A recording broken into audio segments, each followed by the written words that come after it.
One final story before we let you both go, and this one, it's been covered by The Guardian and also NBC News. I'm taking this from the medical news, which says today, women may get more health benefits from regular exercise than men. This was the story that you wanted to finally end on, wasn't it, Rahel? I really do, yes. I'll give you as many details as I can in a short amount of time, because I think this is really women's health and fitness is to be celebrated, especially now, because the fact that nobody really knows, unless you're in this field, is that only 6% of sports science actually focuses on female athletes. Really? Wow. Yeah. About a decade ago, there was barely any interest in the female body or how it responds to stimulus. It was always everything. We know even the equipment in the gym is based on the male body. Yes. We all know that. Yeah. So women are notoriously underrepresented in the medical literature. But in the last 5 years, in the last 2 years, things are finally coming out. And this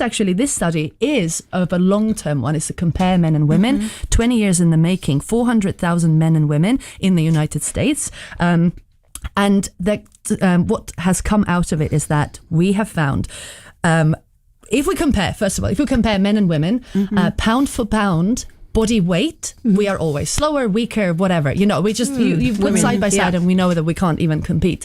What is fantastic is that when we compare pound for pound lean mass, women are actually not that far behind. And I think that is so important for all the girls and the women who are exercising out there. Do high rocks or powerlifting or whatever you do, you are capable, and the science says so. So the recovery that we are able to recover quicker, and we're able to adapt better to exercise due to our elevated or better vasodilation. So this is to do with the cardiovascular health, essentially.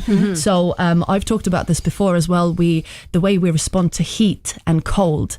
So the way that I can go on about this forever, but on my website I have a blog post, the most recent one. Please go and read it to find out more. But for now, we're just going to say that what the study found is that women who engaged in 140 minutes of moderate aerobic exercise weekly saw an 18 reduced death risk.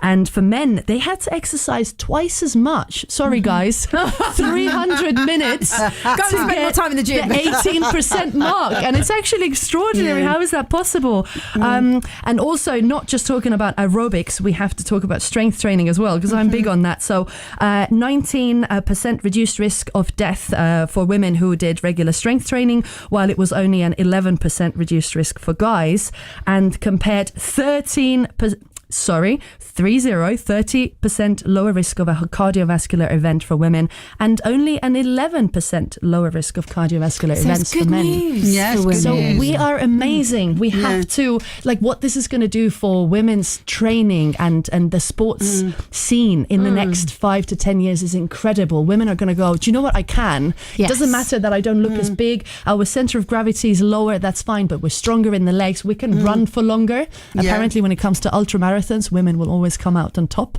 There are some, please, girls, look into the women.